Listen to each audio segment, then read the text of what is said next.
So you mentioned energy efficiency, power, and this being a big issue. And of course, this is a huge issue when we have a smartphone because we want to get performance, but we don't want our battery to last only 3 hours.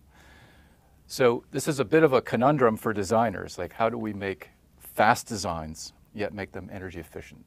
So you've done a lot of work in this area. Can you talk about kind of the techniques that designers use to get energy efficiency as well as high performance? Sure. But I think one point to make before I say that is about the difference between energy, performance, and power, because often these get confused. Yep. So energy is really how much work it takes to do some task. So for example, how much work does it take to process a video frame? Whereas power is the rate change of energy. So what's the rate at which I'm consuming energy? And it's really easy to make low power processors. You just make them really slow.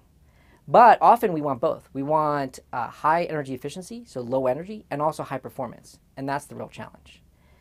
For a long time, computer architecture was really a game of trade-offs where you would increase the performance, but you would add complexity, which meant you were doing more work and more energy.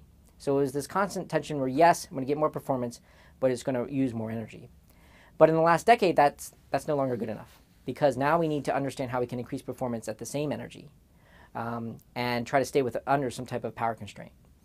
And so when we think about energy and power, we also need to think about what the constraints are. So they constrain very different parts of our system.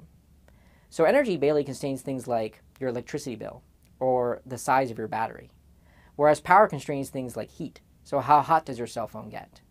And once we have an understanding of the difference between energy and power, then we can think more about ways to tackle them.